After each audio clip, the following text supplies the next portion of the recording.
Hello and welcome. Here we are, another Saturday. So, this is another weekly roundup for you for Canadian immigration. My name is Kubeir. I welcome you to the channel. I am a CICC licensed immigration consultant. What a week this has been. Not with the regards of having a lot of updates, but the fact that finally the most important update that we wait for the whole year was announced this week. And that is going to be the crux of what we'll be talking about. But let's start with the presentation first so that we can get through with the formalities. Starting with the quote of the week, start where you are, use what you have, do what you can, says Arthur Ashe. I mean, I don't think that needs any kind of an explanation. So many times we try to give ourselves an excuse that, okay, I will start on Monday, I will start next week, I will start next month. But, you just keep saying that, you don't start. So that's what it says. Start where you are, use whatever you have, don't give excuses, just do what you can and just get started. As Nike says, just do it. Canadian Weekly Roundup. Follow us on all these platforms. We're always there with some or the other updates at all points of time. PNPs and updates, we will talk about that. Other news, question and answers, of course. Hold your questions till the end so that we don't miss any of your important questions here. Starting with the PNP draws, I mean, this is old, but this happened about 10 days back. Ontario conducted a master's stream draw. 535 invitations were sent. Minimum score was 35. After that, there haven't been any draws. Prince Edward also conducted a draw on the October of 20th, which is almost 2 weeks back. So we'll be bringing you some late old news, but still, for people who do follow these nuggets of information, sometimes helps.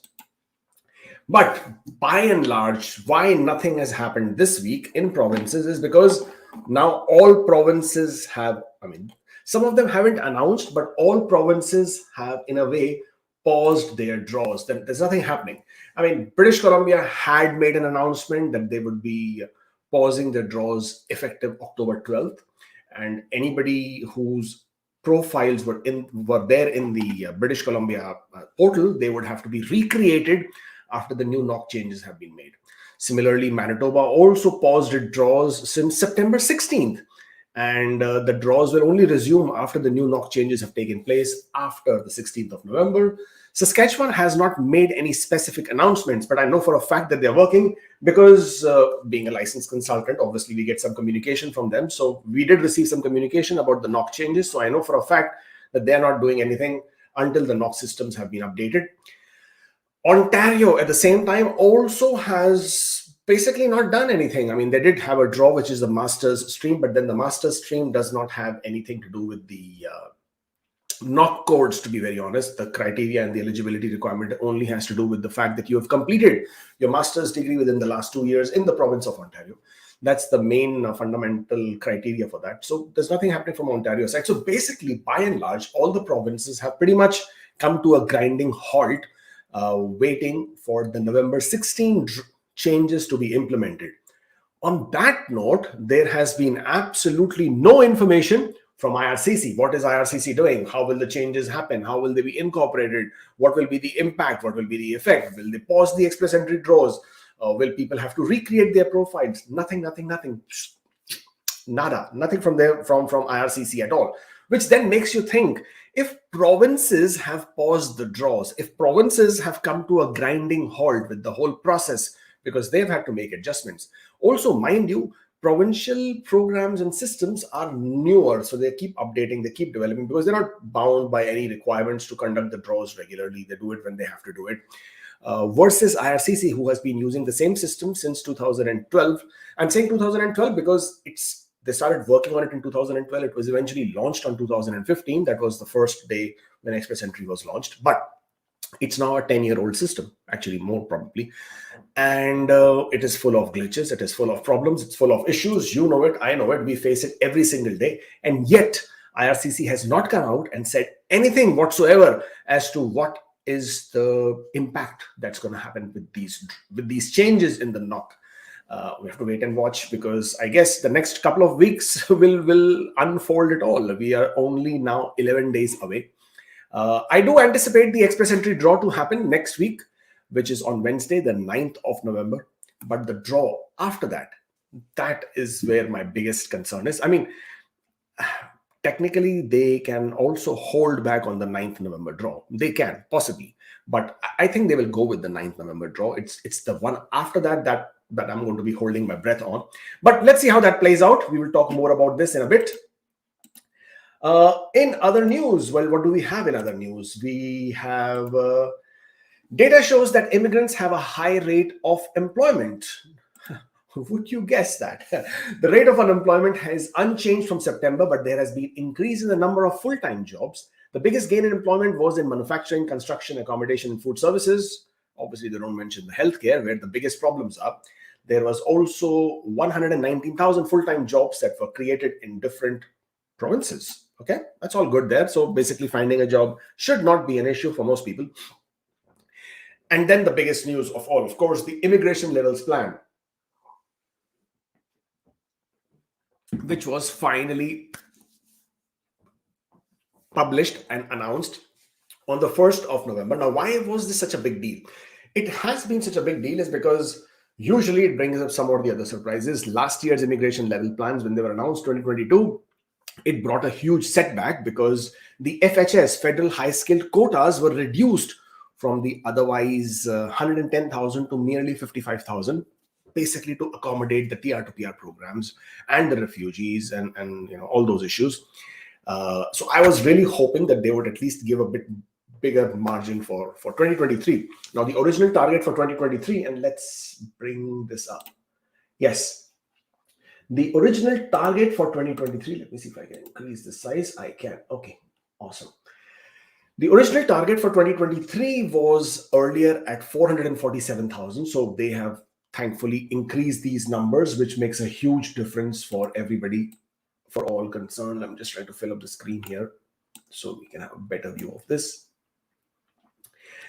And yes, so they did increase from 447 to 465,000. So roughly about 20,000 odd something were increased, and a lot of this increase went to the PNPs. So if you see the PNPs, you can't see PNPs here. Yeah. Provincial nominee program quotas have been increased to 105,500. Earlier, they were only about 85,000. Okay, so they've increased by a massive 20,000 for the provincial nominee quotas, because I'm not sure how many of you keep an eye on that, but the provinces have been asking for an increased quota for their nominations, especially Ontario. Ontario has been asking to double their quotas because they claim that a lot of immigrants do move to Ontario. Ontario, obviously, by population is the biggest province in Canada by population. Okay, and they wanted a bigger share to be able to choose the people who are coming to Ontario. So they have been after IRCC, or rather the federal government, to increase their quotas. Hopefully, from this increase in 20,000 provincial nominee program quotas, a big chunk probably is going to go to Ontario, but also you will see proportional changes or other proportional increases going on to Manitoba, Saskatchewan, British Columbia, Alberta as well. Again, something you have to wait and watch, but definitely a good news in that aspect. Overall, let's come back to the federal high skilled. 82,880, increase of about 7,000 some people, but it feels like only 7,000, but it's still an increase. The earlier quota was 75,000. So now with this number being at 82,880, but the range can go up to 88,000, which is again heartening to see that that number is not. We can work around with it, considering this year was only 55,000, and this year's quota was already filled up at the beginning of the year because of the number of backlogs that they've had, of course, due to the COVID. Okay, and after those, once they started with the inventory that they had to process for this whole year, they were finally able to identify that this year's quota they can actually complete with the given application backlogs that they have. And that was one of the biggest reasons they also put a pause on the draws for the first. For federal high skill, it's been on a pause for a very long time. They finally started the draws on the 6th of July. From there on, there has been an all-program draw happening every 2 weeks, thankfully, and there has been an incremental increase in the number of invitations as well. As of date, there have been about 37,000 invitations that have been issued in Express Entry, and we have to only wait and see how many will they continue issuing now. When they conduct an Express Entry draw, they obviously include the people who have received a provincial nomination. Those numbers do not go towards the FHS, federal high skilled, because federal high skilled is only federal skilled workers, Canadian experience class, federal trade categories. There is a separate quota for provincial nominee program. But having said that, 105,000 that you see over there, that does not constitute as all of the express entry targets for provincial nominee. On the contrary, most of the provincial nominee programs are non-express entry. Roughly, you would say about, I don't know, can we say 20? No, we can say about 25% of the immigration quotas that they have on the annual quota is linked to express entry. So from this 105,000 that you're seeing, you will see roughly 25,000 of them would be with the express entry or would be receiving their invitations in express entry after they've got the 600 points. So if you add 82,880 and add 25,000 over there, you're looking at roughly about 110,000, obviously, give or take. That number can never be accurate. So that many number of people will be invited through express entry. Express entry, inclusive of the provincial nominee programs, inclusive of federal skilled workers, Canadian experience class, federal skilled trade. Roughly about 110,000 people. That's the number you have. Now, 110,000 people is not the number of invitations. Again, that is where people sort of, lose the plot in trying to calculate these numbers. 110,000, as we have just discussed, is the number of people. Now, number of people basically means if you are a family of 4, you have one application, means one ITA. But 4 people will now contribute towards 110,000 as the quota of immigrants for the year 2023. So it is one ITA, but 4 people again contributing towards the target of 110,000, not one as an ITA. So that is something which people need to keep in mind when they calculate these numbers or make these trends and speculations and assumptions, that this is a big differentiator there. Also, you have to when you do these trends and speculations and assumptions, you have to also calculate the number of people who decline their ITA for whatever reason. Let's say their documents are not in order. They received the ITA, but they shouldn't have received because they have made some claims in the profile which they shouldn't have claimed, or their work experience documents are not accurate, or their work experience details are not accurate. For whatever the reason, maybe they decline the ITA, and you'll be surprised. There's quite a big number there out there. In addition to that, there are people who, unfortunately, even after we have done so many videos and so much of information out there, do make mistakes, obviously unintentional. They don't want to make those mistakes, but they do, and their applications get rejected at the R10 stage, the completeness stage. So when you calculate these people who decline their ITAs, people whose ITAs are rejected, and eventually some of the people whose applications are refused, they are about 30% of all the applications submitted, of all the ITAs that have been issued. So if they're 30, approximately, again, we do not have the exact number because those numbers keep changing. I'm only referring to the open data source that was available between 2018 to 2019. After that, we haven't had that kind of data available. So based on that, the number of people, if you want to calculate, who will decline, gets rejected, get refused, sat between 30 to 36%, depending on when the invitations were being issued. So when you incorporate all of this information, and of course, when we calculate the number of people per ITA, we take an average of 2.23. So each successful ITA would have roughly 2.23 people in terms of to go against the immigration targets. And once you make a mix of all this and calculate all these numbers, taking into account the roughly 30%, you will come to a number of roughly 50,000 some, give or take again, ITAs that will be issued to take over this figure of 82,880. Actually, not 50,000. I think I've got the number wrong here. Let me work this out very quickly one more time, because that 50,000 was for a different number. Yes, you have roughly, you have roughly 60,000, not 50. 62,000 is what I'm getting over here. That is the number I'm getting, 62,000. That will be the number of invitations, including the PNP invitations. And if this year they have already issued about 37,000 ITAs, and if you look at about 62,000 ITAs to be total, if at all they want to meet this target of 110,000, then it's not a bad number to look at, because with 62,000 ITAs, it basically means they still have roughly about 21,000 something to go. Again, the number is not accurate. They can range 21, 25,000 ITAs. They will still issue, but that ITAs, if you want to calculate, you would be accounting until March or April of next year.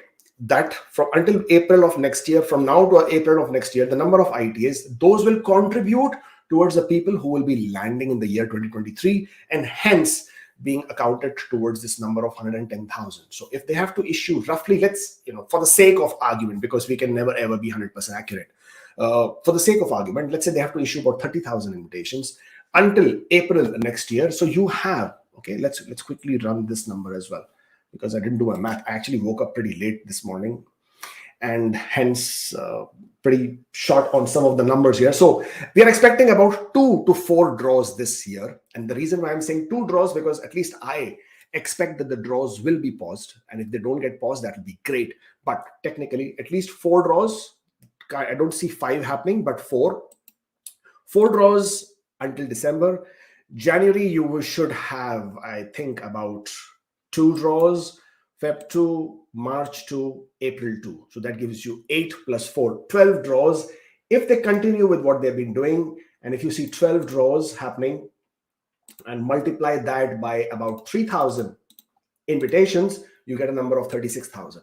So the reason why I'm giving you all this gyan or this information or my assumptions or my calculations of the way I look at these numbers is to tell you that IRCC cannot sustain high number of invitations throughout. They have to, at some point of time, start coming down with the invitations. I know at this point of time, there are 4,750 ITAs.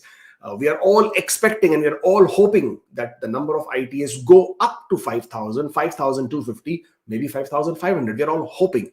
But IRCC cannot sustain that high number of ITAs throughout, all across, it's not possible. It's not going to happen. I mean, think about it. In 1 year, for example, if we just calculate, there are about 24, 25 draws. I'm not saying 26, because I know we will say bi-weekly, but I'm not saying 26. I'm saying 24, 20, for whatever reason is, because there should also be a federal skilled trades category draw at some point of time, which hasn't happened. So in 24 draws, if they were to issue 5,000 ITAs, that comes to 120,000 ITAs. Impossible. It's not going to work. In 120,000 ITAs will not happen. So IRCC cannot sustain this high number of invitations, 4,000, 5,000. They will have to reduce. Whenever they will reduce, whenever there is a pause, whenever there is a break in this continuation of the draws, you will see the scores going up. And that's basically the crux of what I want to discuss with you, because we all keep expecting and we all keep calculating that the scores keep dropping, will down. Yes, of course, the scores, if you see the whole chart of things, the scores will go down. But at some point of time, when the number of ITAs reduce or go, as I said, they cannot sustain it, then the points that are going down will not be as drastic as what you're saying. 4 points, 5 points drop. You probably will not see that kind of a drop. Either they will go up, depending on the number of people who continue to join the express entry pool, or they will drop by, let's say, 1 point, 2 points, no more than that. And that is something, when we do all these speculations and assumptions, we need to keep that in mind so that we are making realistic and fair assumptions as we go forward. But this is what I have for you in terms of the analysis of this new immigration levels plan that happened. Of course, there are some other good ones as well. Another good one was the federal business went up to 3,500. And this is great. This is awesome. And the reason for that is because earlier it was only 1,000 people. So people who are under the self-employed categories, people who are under the startup visa, those are the 2 programs that are covered under this particular line of business. They were stuck with only 1,000 quota, and that program stream was just not moving anywhere. But now with this increase, nearly 3 times more, then that gives them a lot of room to sort of work with the numbers in terms of approve more applications and hopefully process those applications faster. Otherwise, the waiting time for startup visa was already looking at 3 to 4 years. But with this, they will probably have a better option, and having those applications move processed faster. That's what we're looking forward to. Startup visa, for people who do not know, is a program that Canada has for people who want to, usually in the tech field, usually in the field of information and technology, who have a good business idea, who want to start up their business in Canada, can find an incubator, angel investor, or a venture capitalist who is designated by IRCC and is willing to support their business. Then they would be able to apply under the startup visa program The criteria is very, very simple and straightforward. CLB5, no language requirement. No education requirement. CLB5 as the language. Proof of funds requirement, but no money to be invested by you because you will have support from the venture capitalists or the angel investors or the incubators. And if you have the required business plan, good business plan, which makes sense, obviously, because you have the support of the angel investors or the incubators, then you are pretty much online to submit your applications. And another good thing is that startup visa allows up to 5 applications in the same application. Five families can get together and submit their application through startup visa. So that's a great program for people who are in the tech field, who are looking to make Canada their home or start their businesses in Canada. Something we should want to consider. But overall, this is what the immigration levels plan meant. And overall good one, because eventually they will intend to bring 500,000 new immigrants by 2025. I expect to see, with the numbers going up, the target for 2024 is 485. I have this strong feeling that this 485 will actually become 500,000 in 2024 itself. They won't wait for 2025. By 2025, this 500,000 will be looking at 525 kind of a figure. That's what I'm hoping. And that would, again, make history, because Canada has never invited so many people as immigrants to Canada in 1 year itself. So something to definitely look forward to there. Immigration levels plan, as I said, these are the numbers that are being increased or being added up. Okay, so that's basically with the presentation. Connect with us on social media platforms, Instagram, Facebook, YouTube, Twitter, of course. And if you're still here, then hit that like button so that this video goes out to more people. And at the same time, don't forget to subscribe to the channel. So while we have discussed all of this, there is something else that I wanted to talk to you about, and that is about the use of artificial intelligence with when it comes to temporary residence applications. And why is that such a big deal?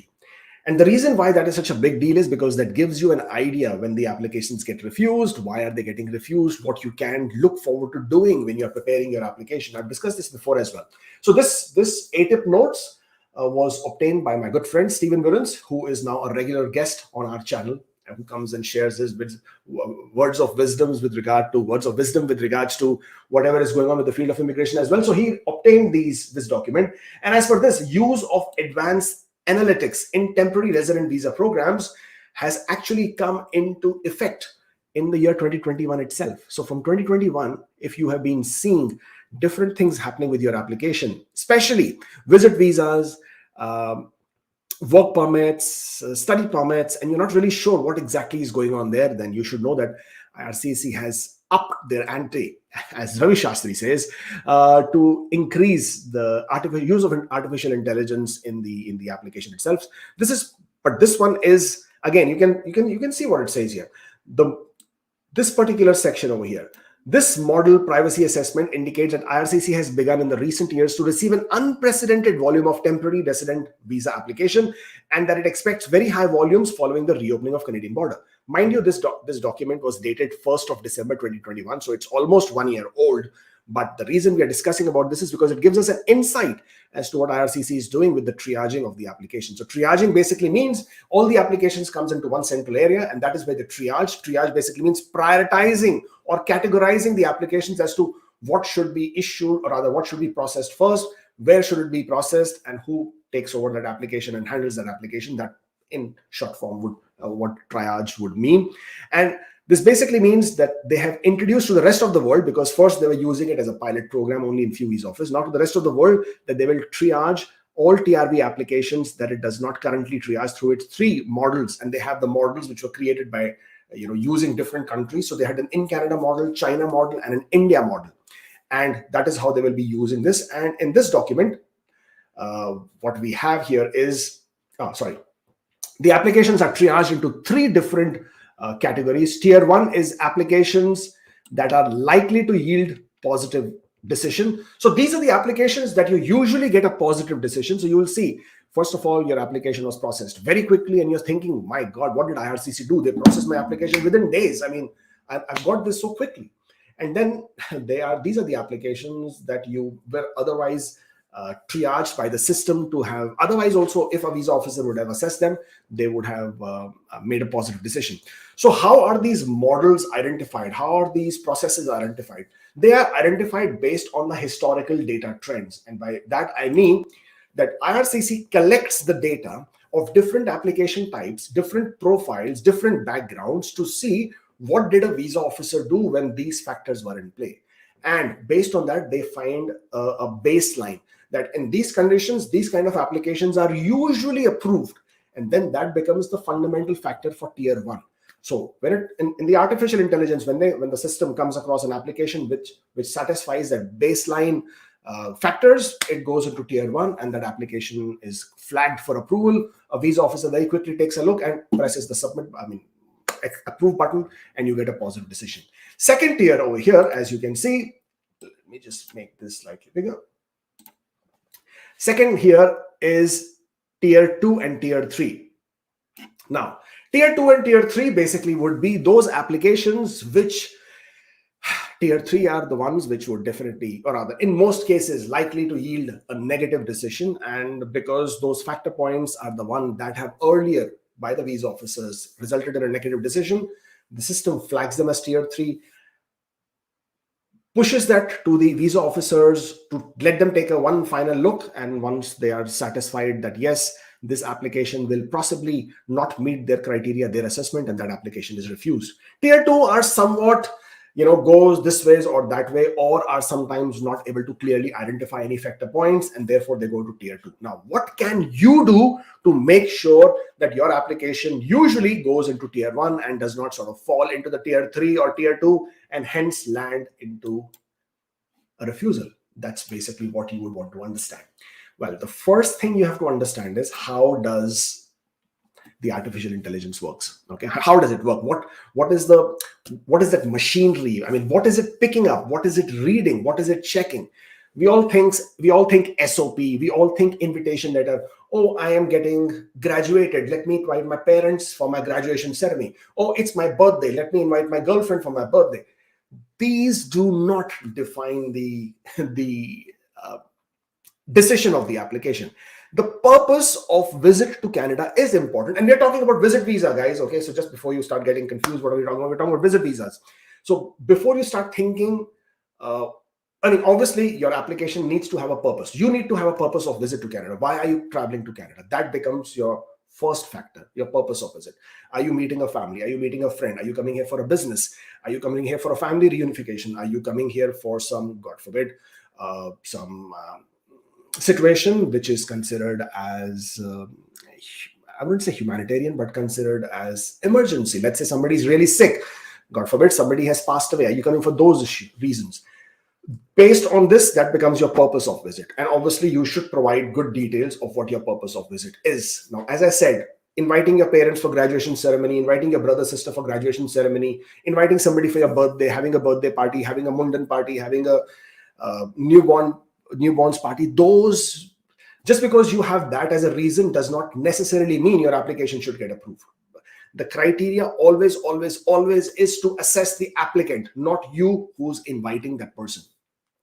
In the criteria to assess these applications, most fundamental factor, or the biggest fundamental factor in a visit visa would be their ties to their home country. How likely are these people to go back to their countries? What are their ties? Do they have a good job? What kind of a job is it? Is it a well-paying job? Have they been working there for a long time? Is it a job which has a good title? Is it a job with a company which is considered to be, very sought after? One big, huge difference. Are you a business owner? Do you have an ongoing business? What is your turnover? Now, I know a lot of people, obviously, who, if you're self-employed, you may sometimes, in order to not pay the same amount of taxes, may not disclose a lot of income, or may sort of have ways of working with taxes whereby you are not paying the same amount of taxes. But then now in your income tax return, it shows that you really are not making that kind of money. And then now this is where it starts negatively impacting you. You may be making a lot, but it doesn't show in your income tax returns. But are you running a business? What kind of business? How good this business is? What kind of commodities this business is in? Where in the country are you running? Do you have any other assets? Do you have any financial assets? You have real estate, you have property, you have stocks, you have bonds, you have mutual funds, you have shares. How is your bank balance looking like? Showing only 2 lakh rupees in your bank account and then applying for a Canadian visa is in most cases going to get you refused. Why? Because just a round trip ticket to Canada at this point of time is about 150,000 rupees. Okay. So you showing only 2 lakh rupees in your account is not going to cut it. It's not going to work. Think about it. The visa officer is saying you have only 2 lakh rupees in your account. You have only 3 lakh rupees in your account. How are you going to manage this trip? And if you're going to blow up all your savings on this particular trip to come to Canada, then you don't have any money left, which basically means you are a good person or a good candidate for a person who may not want to return back to their home country after the visit to Canada. And therefore, your visa gets refused. So you have to always look and establish ties, which will basically prompt the visa officer or the AI into believing, into thinking that you will actually return back to your home country. Of course, that should the reason be. But how do you present your application? So basically what we have started doing once we have understood this better is that obviously artificial intelligence needs to pick data. It needs to identify words in your application. The words or the data will come from the forms you've complete. So obviously having prior travel history is huge. That's the reason they ask you, do you have a US visa? If you have a US visa, provide a copy of the US visa. That for them is a huge thing, because if US has approved you, then there are very high possibilities you will get approved for the Canadian visa as well. Similarly, Australia, New Zealand, UK, Schengen countries, these all contribute into having good travel history. Going to Dubai, going to Thailand, going to Nepal, going to Sri Lanka, that unfortunately does not constitute as good travel history. I mean, look at the way the whole criteria is assessed, right?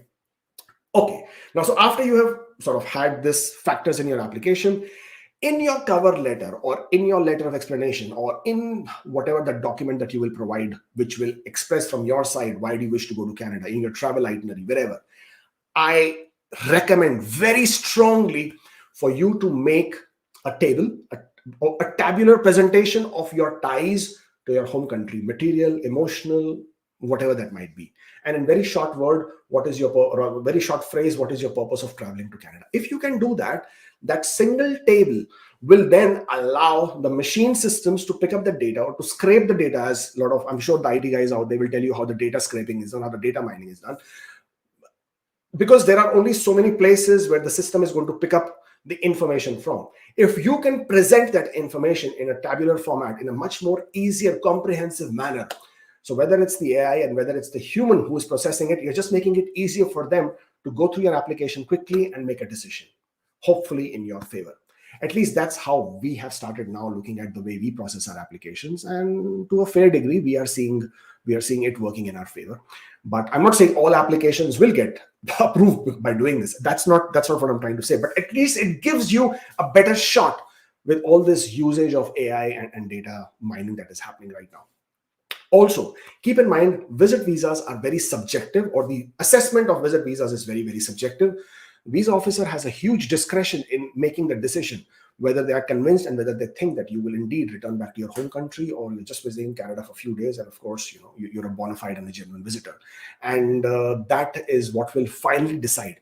I have seen the best of the applications getting refused. I have seen the worst of the applications, which I gave zero chance to, getting approved. So that's how the visit visa processing works. Don't feel bad if you get refused. First of all, it's not the end of the world. And second, it's not always your fault. It's not always your profile was bad.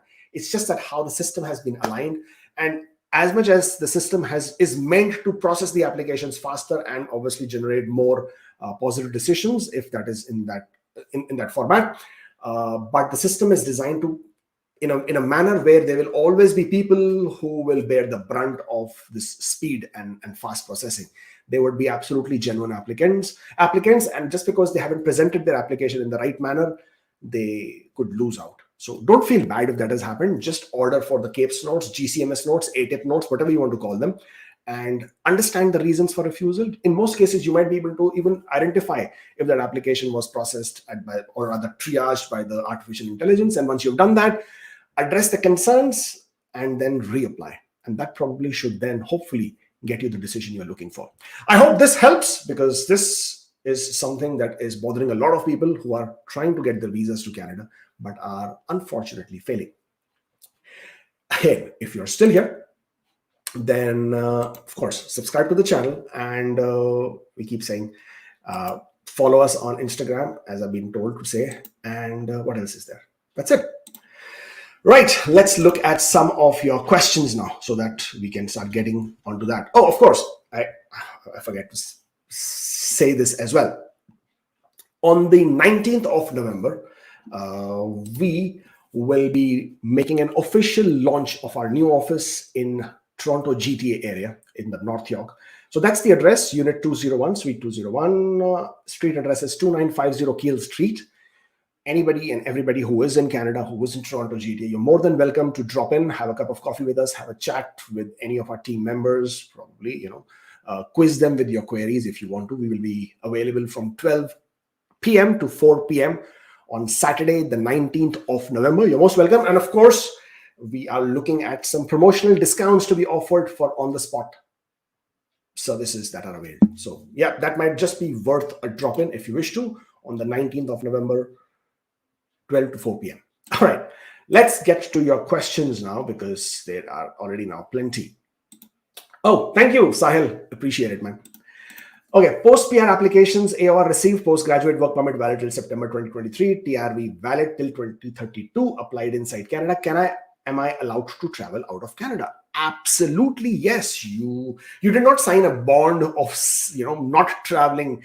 Have you read anywhere on the Canadian website? Have you read anywhere in any communication given to you by IRCC, in your AOR, in your confirmation letter, anywhere where it says you cannot travel outside Canada? Nowhere does it say that. You have a valid visa, you have a postgraduate work permit which is valid. By all means, travel. There is absolutely no issues. If you have submitted your application, you can travel at any point of time. In order to return back to Canada, of course, you will need to have a valid visa, which you do. So please, by all means, travel, and safe travels. Work permit states that you're not allowed to work in childcare, teaching, or health services field occupation. Which knocks are considered as health service field occupation? Pharmacy assistant.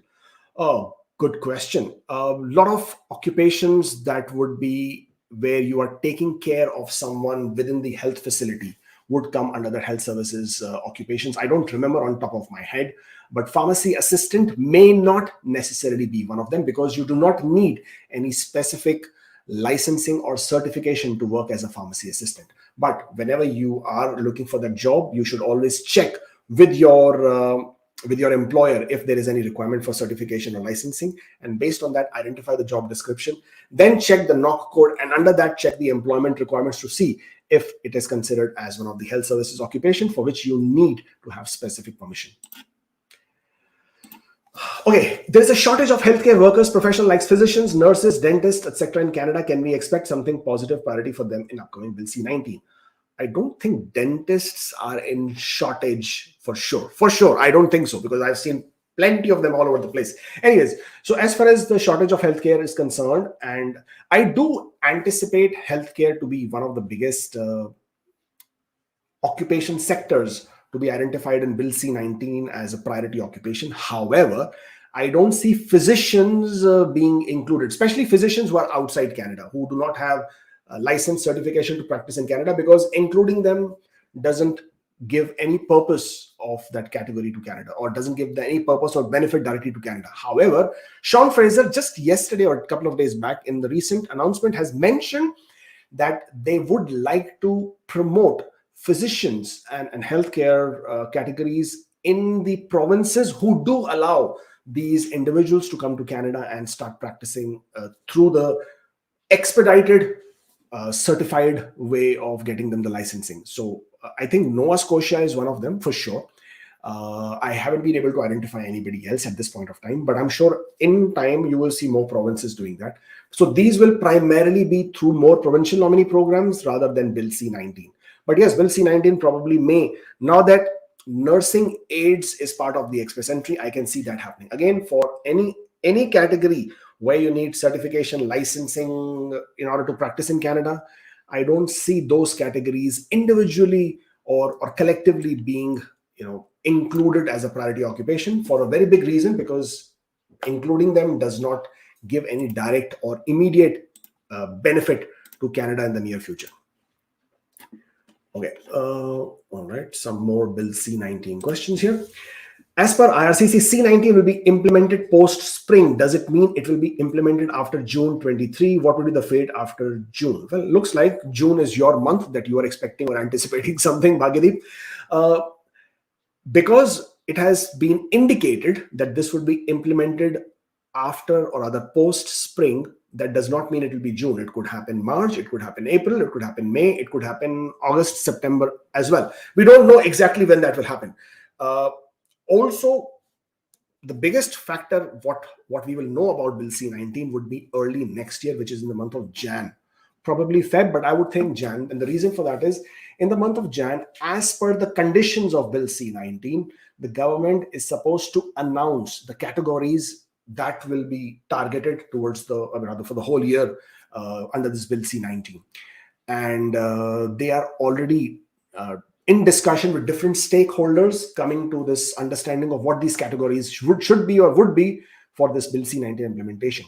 And as per the requirement, they should announce these categories at the start of the winter break, or rather after the winter break, when the parliament is back in session. So at the beginning of the year, which is again January, when the parliament is back in session, I am expecting IRCC to come back with these categories, and that will give us a big indication of what to expect and how to target that and work around that.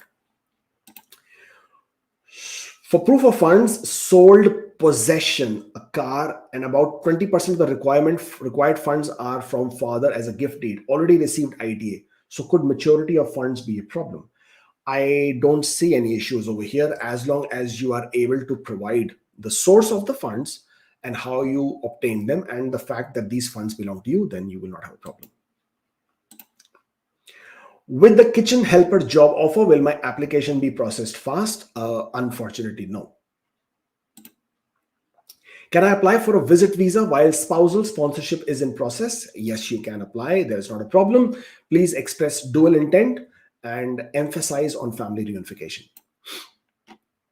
Okay, I think I was taking up questions in the wrong order because we have plenty of them which were pretty late. Okay, is it legal to do 2 full-time jobs at the same time on PGWP in IT?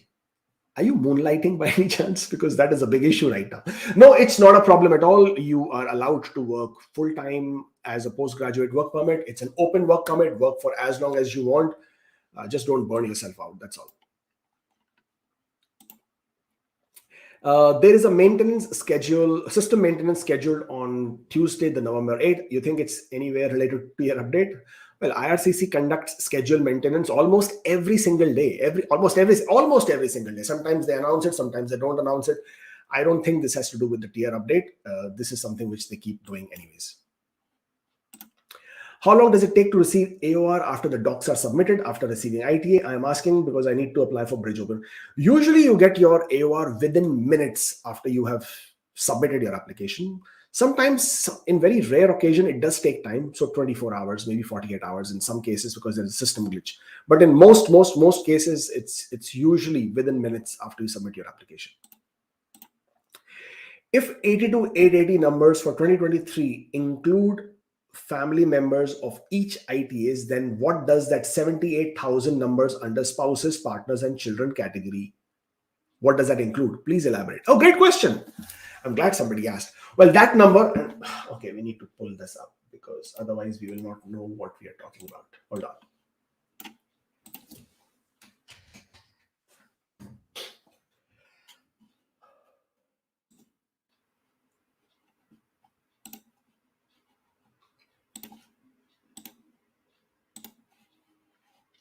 Sorry about that, just pulling up the screen. Give me one moment.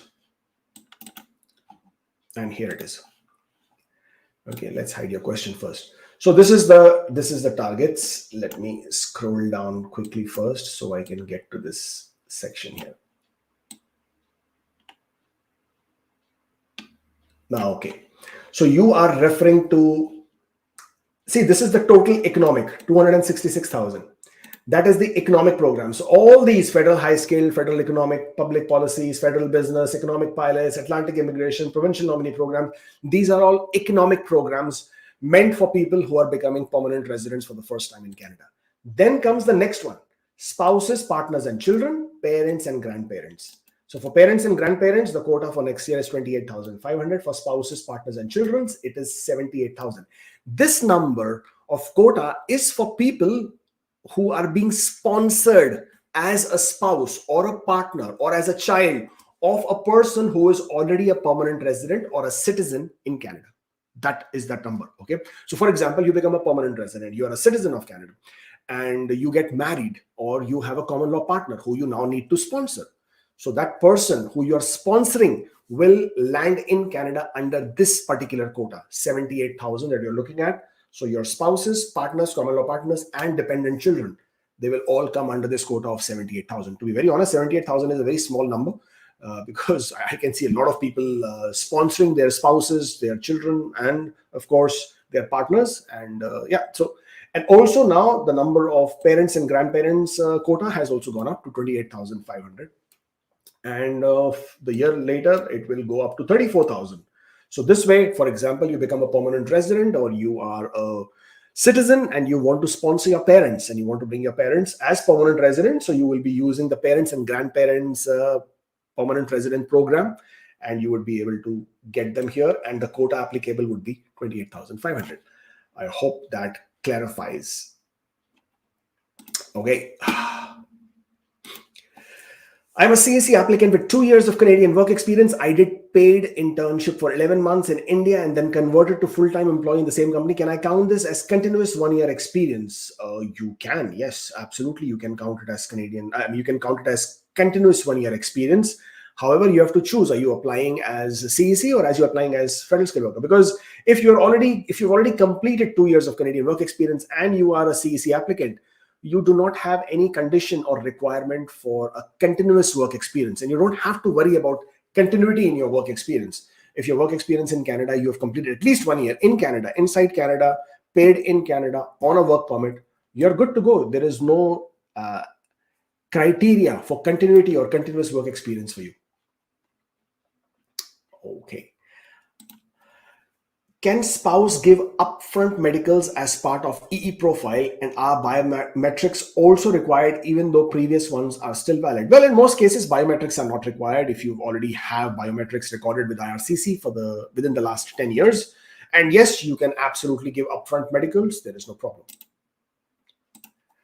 Are you seeing FSW applications being processed within the 6 months timeline? Actually, I am, and I'm seeing plenty of them getting processed faster than 6 months. There are applications which we have submitted in the month of July, immediately after the draw, and those are already getting processed. Also, within the last 2 weeks or 3 weeks, the R10 stage has basically shot up. Like, I mean, when I'm saying shot up means in the timeline. So earlier, the R10 stage, so the time you will get your medical request or your biometric request, was taking nearly 2 months after you have submitted the application. That has gone down to a few weeks now. So somebody's definitely pushed the pedal, and they're really speeding with the processing there, at least with the R10 stage. But yes, I am absolutely seeing applications being processed within the 6 month timeline. Okay. Kamal Suri says, all process is done. IRCC asking for landing fees, which you have already paid, but still haven't got COPR. How long does it take to receive COPR after landing fees is paid? It's already been 2 months. So did you pay the landing fees, or you're saying it's IRCC is asking for landing fees, which we already paid. So if you've already paid, you give them that information. Now, landing fee, or rather their request for landing fee, does not always indicate that your COPR is approved, your PR application is approved. It still means that it is one part of the processing that they need to complete. So if you've already provided that, then I guess once your application is processed, you would be done and you will receive your COPR. Does the tier system show lower CRS for tech categories? Having Canadian work experience will make any difference? The tier system does not define the requirement for CRS. The tier system is just the knock. So for example, right now you're using 4-digit knock code, skill type 0AB, CD. The tier system has just changed that to a 5-digit knock code and tier level 0, 1, 2, 3, 4, 5. That's it. That's the only difference. Just because it's a tier system does not mean your CRS requirement or the CRS points will be changed. And Canadian experience also has no impact on the tier. You will still have to have a tier number, whether you have a Canadian work experience or foreign work experience. So I think you're confused about something. You need to get some clarity on what exactly it is that is, concerning you at this point of time. My wife on visit visa, 6 months completed, applied visitor extension. Can she go to the border to get open work permit because she's on implied status? I usually never recommend anybody to go to the border if they are on implied status. While the border officer may accept it, there is always that possibility they might not. Also, what is more important is that does your wife have a TRV? If she has a TRV, then that is a much more safer bet. She can always go in and out of Canada, because with the TRV, she can always re-enter Canada if she's coming as a visitor. But if she doesn't have a TRV, then I would recommend that you wait. For the new tier system, will the LOE need to be updated from the employers that we are not working with the employer, already have LOE from them? So LOE here basically means letter of employment. No, you don't need to get a new letter of employment. The only thing is that whatever is your letter of employment, it corresponds and it matches with the knock code that you have chosen. So the match basically happens not with job title, but with your job description. So you need to make sure that your job description on your letter of employment is actually corresponding and matching with the new knock that you will choose. And as long as you've done that, then you will be fine. There is no problem with that. Okay, coming here. Rashmi, thank you for the super chat. Do you think there will be a pause in the draws? If so, how long? Do we update our profiles on 16th of November for tier? It's for those waiting for nomination. Okay, good question. But a question which we have answered plenty of times. First of all, I personally think there will be a pause in the draws. At least that is my opinion. And I've shared that opinion quite a few times. I think I'm the only one who has been, I don't want to use the word barking, but yeah, I think I'm the only one who has been saying this. And I hope I'm wrong for this particular reason. But this is something which I expect. And the very big reason for that is because there are more than 240 some thousand people in the express entry pool. IRCC has to give everybody enough time for them to be able to make their changes in the express entry profile. I also anticipate glitches. I also anticipate that a lot of people will get their profiles rendered as ineligible because they will make mistakes in their profile when they're updating. So to answer the question as to when do you have to update your profiles, IRCC has not made the announcement. They haven't published anything specific with regards to this. But whenever, I'm sure it is going to happen on the 16th of November because all the provinces are planning for it. So once you do get on the 16th of November, once the changes have been made, you will be able to update your knock code in your express entry profile. If you get a nomination after that, that's absolutely fine. There is no issues with that. You will just need to make sure that your profile remains eligible. And that's what I'm most worried about with this IRCC's system and the way they are approaching this. They haven't made any announcements. They haven't told people what to do. They haven't given any clarity as to what people should be anticipating or waiting or should be looking forward to doing. And yes, I definitely think there will be a pause in the draws. Could be the 9th and the 23rd, could be just the 23rd and the following draw after that, or just the 23rd draw. But I definitely do anticipate a pause in the draws. I mean, if there is no pause in the draws, trust me, I will be so happy about it, because that is the last thing I want, a pause in the draws, because that is automatically going to push the scores up. It's not going to drop, it's going to push the scores up, and then again, it needs that much more time for the scores to come down. I just do not have confidence in IRCC's processes and systems to sort of say that they can actually have a seamless transition into the new knock system without having any issues with the express entry. I just don't have that confidence. I mean, I've seen plenty of changes that they have made, and they are full of glitches every single time. So I don't have that confidence, not in this system that they have. But then again, it's only me and it's my opinion. So, it's just my opinion and my speculation. You don't have to go with that. I gave my passport for renewal. I split my first and the last name, added my spouse name, and got a new passport. Will I be able to change my profile after submission? Yes, you will be able to do it. That's not a problem. I got an ITA, but in the initial application, I mentioned my wife's job experience, but I checked in the ITA. I didn't receive any points for my job. For my wife's job, can I remove it now? Yes, you can remove it. There is no problem. You will say no to the work experience, but you have to ensure that you do indicate all her work experiences, periods, activities in the personal history.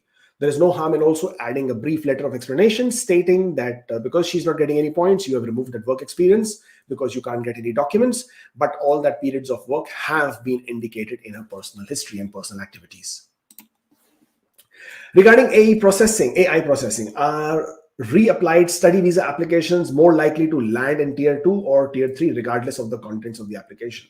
They are more likely to land in tier 2, and the reason for that is because of the previous visa refusals. That factor point would already be identified as previous refusals, and somebody would need to take a better look at to what the reason for previous refusal was and what have you provided this time. So I would assume, or I would expect it to be in tier 2. I've already got an ITA, but my initial application I mentioned, we just did this, sorry. Can I claim Canadian work experience point under FSW inland for NOC-B work while on study permit? You cannot. First of all, there is no Canadian experience points under FSW. Okay, that's something that you have to understand. You can claim FSW eligibility points that you have claimed while you are studying. There's a big difference. Eligibility points is for you to get 67 points, okay? And that's your continuous work experience. So you can claim Canadian work experience, which you have gained while you were studying, for eligibility for FSW.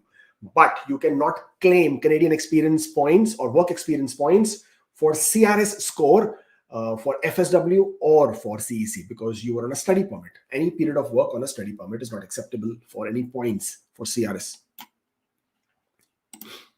Can I apply for Bridge Open work permit at the border? My status is work permit holder, AOR received. No, you cannot. You have to apply online.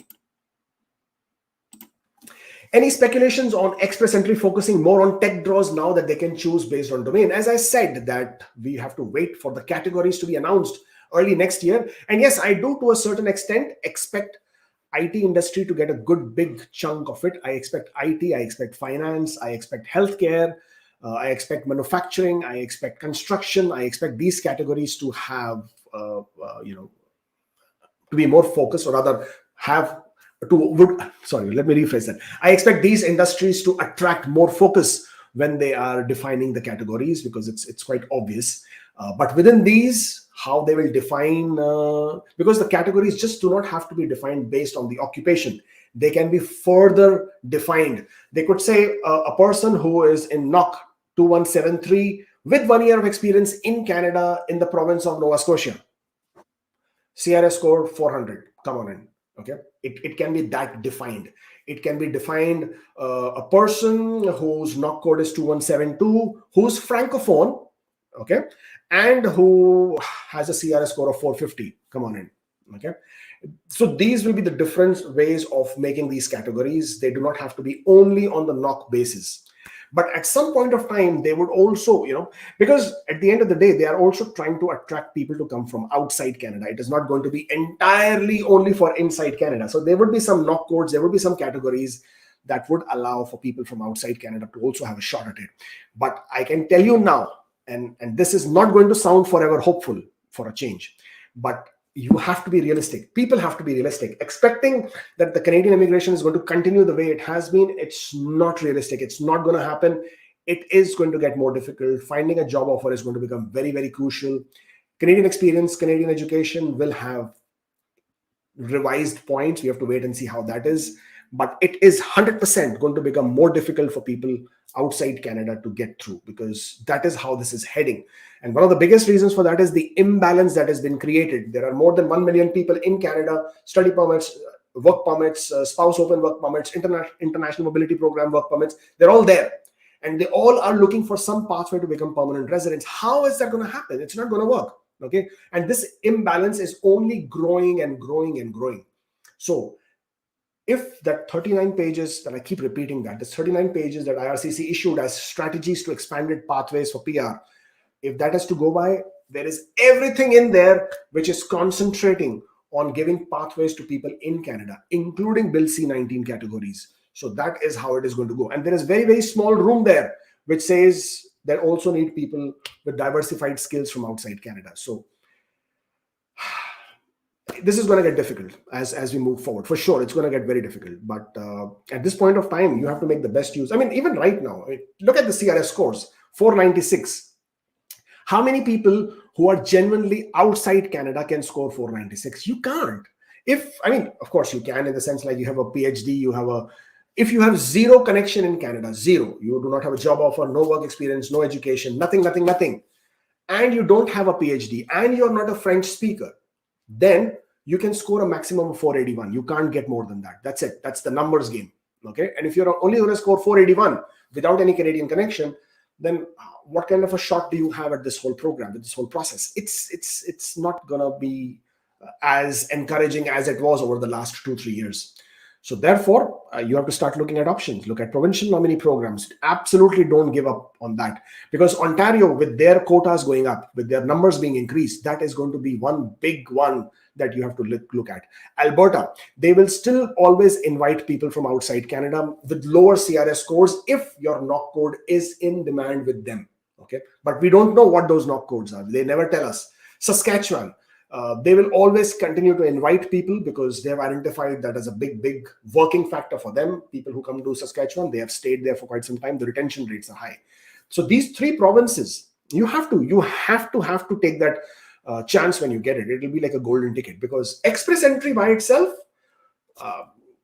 it's looking more and more difficult as we move forward, especially for anybody who cannot have any Canadian connection in any manner, or once the Bill C-19 is implemented, does not fall in any of the categories that they have then identified as in demand or priority. Is traveling back to home country and coming back to Canada on a postgraduate work permit or TRA okay to do while express entry application after ITA is in process? Will CBI ask questions at the border and reject entry? It's absolutely fine. Having an express entry application after ITA is not a problem. It does not mean that because you have that, they will refuse. You have a TRV, you have a postgraduate work permit, you can absolutely come to Canada. There is no problem. What about AIP? Well, AIP is a great program, Atlantic Immigration Pilot Program, a pilot earlier, now just Atlantic Immigration Program. They have actually increased the quotas to 8,500 for Atlantic Immigration Program. Oh no, they haven't. Yeah, they have increased to 8,500, and it will be further increased to 11,500, which tells you that this has been a very successful program, and it is a great program. The speed of the processing is quite fast. They are actually processing AIP applications inside between 6 to 12 months, so the speed is very good. The basic requirements for AIP, if you are not already familiar with that, is that you should have a job offer from a designated employer in that province. AIP is for 4 provinces, 4 Atlantic provinces: Nova Scotia, New Brunswick, Newfoundland and Labrador, and Prince Edward Island. So if you find an employer who's designated by the provinces under the AIP and who's willing to give you the job offer, your level of skill is you require only a work experience of only 1 year. That's all. Your requirement of IELTS is pretty low. I think it's only CLB 5 in some cases, in most cases. In some cases, even lower than that. And your education requirement is also pretty low. You could only have a high school diploma, and that should work in a lot of cases. So it's a great program, but the biggest fundamental criteria that will remain, and that is the requirement of a job offer, which you and I, we all know, is a difficult one to meet. But yes, that works. I stay in Dubai, but met you a couple of years ago at your event held in Hyderabad. Can you expect a similar seminar in Dubai as well? As I know, there are plenty of aspiring families who want to migrate. You know, now that you say that, it's funny that you're asking me now, because I am in Dubai next month, and I will tell you now what date the seminar is going to be. The seminar is going to be, in all probability, on the 11th of December.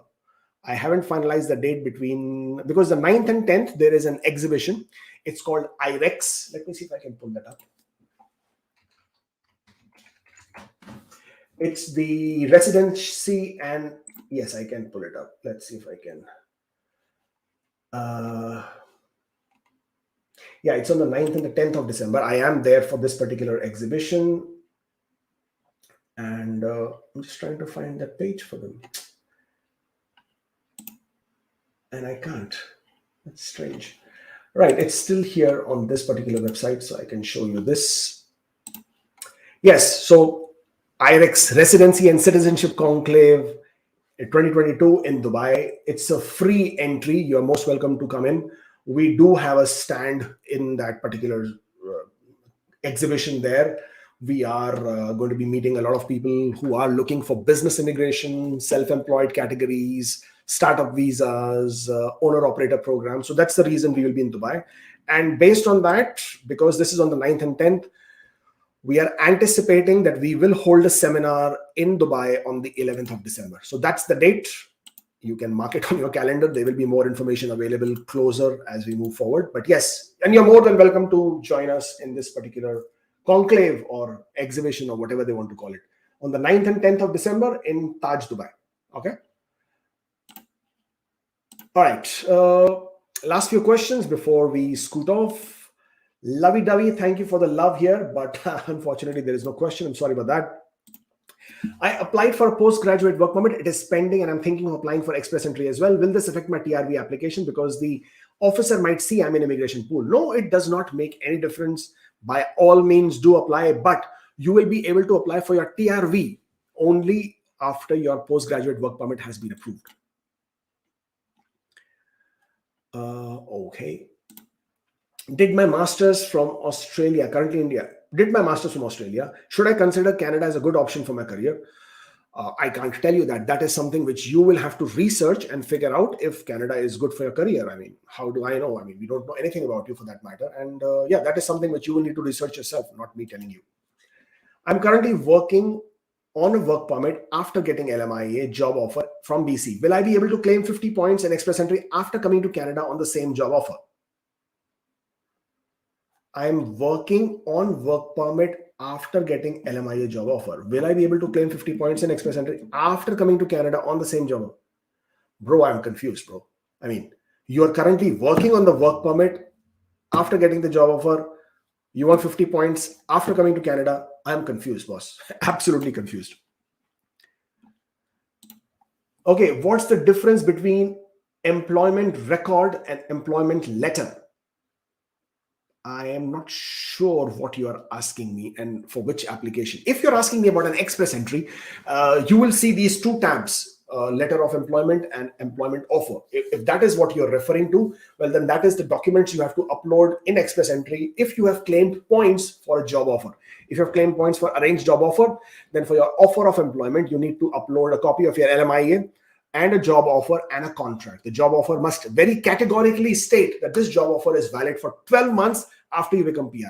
That is what we're going to go in the offer of employment. In the letter of employment, you will simply upload your experience letter, your employment letter that you have for the last work experience that you have completed in Canada, and that is what will go in there. Can I include my niece in my PR application? I have sole custody of her by court. I have an application to adopt pending, but I've already got an ITA. Unfortunately, you cannot unless you already have adopted or completed the adoption process. At a later date, after you have completed the adoption process, while your PR application is still in progress, you may still be able to add your niece, but in the current state, you can't. Is it possible for me to migrate at 48 with a graduate degree and work experience in human resource? It is going to be extremely difficult. And if anybody else tells you it's an easy and walk in the park, they're lying to you. In most probability, what you need is either a provincial nominee program or you will need a job offer. But even for a provincial nominee program at the age of 48, it's not going to be easy. What you will need to do is you will need to get your job offer. Without the job offer, unfortunately, it's not going to work at all. So if you find a job offer, then it's going to be a walk in the park. Thank you so much, sir. Can you please talk about your paid services and firm? What do you want me to talk about the paid services? Let's see. Well, all of our paid services are available on our website, and you're more than welcome to check them out. If you see here, that's our website. It's askkubeir.com. It says our immigration services. They are then bifurcated into general services, permanent resident application, and temporary resident services. You can go into, for example, general services. And again, we do document reviews, we do knock code reviews, we do GCMS note services, we have citizenship applications. If you go back, you do permanent resident applications, we do hold my hand services, whereby you handle your own application, but we will guide you throughout the whole process, answer all your questions. It's basically complete hand holding right till you have received your decision. The second nice service that we have, we will review all your documentation before you make your final submission. That gives you the peace of mind that somebody who knows what they're talking about has gone through your application. We have gone through your documentation. We have gone through the review. I mean, we have reviewed everything and we have completed the second review. And once we've done that, we will have a feedback discussion with you and also answer your questions. But that basically completes that application. Then there is a spousal sponsorship. Of course, if you cannot handle your own application, or if you're worried about how will you handle your spousal sponsorship application, you can hand it over to us. And then there is provincial nominee programs. We are licensed in Saskatchewan. We can handle applications in almost all the provinces except Quebec. We are not licensed for Quebec, so we do not handle Quebec immigration. And of course, adding dependent children or parents and grandparents. Again, then there is express entry application and family sponsorship. In addition to that, of course, we also have temporary resident services, corporate services, where we do work permits, ICT work permits, LMIA applications, then we do study permit applications, spouse open work permits, postgraduate work permits, closed work permits, super visa applications, visit visa applications, and much more. And of course, you can always book a consultation by clicking on this button here. You can book your appointments for consultations. You can book an appointment with me. Of course, we have in-person and virtual consultations. And also you can book with my colleague, Nicolette, for an appointment. We can talk about your issues or concerns one-on-one and discuss whatever you wish us to discuss. Thank you. Your services are definitely good to consider for peace of mind. Thank you. I appreciate that. Well, that is pretty much it from me for today. Thank you so much for joining in. I really appreciate that you were part of this episode that we were discussing today. Thank you so much. Stay safe and take care. I'll see you next time.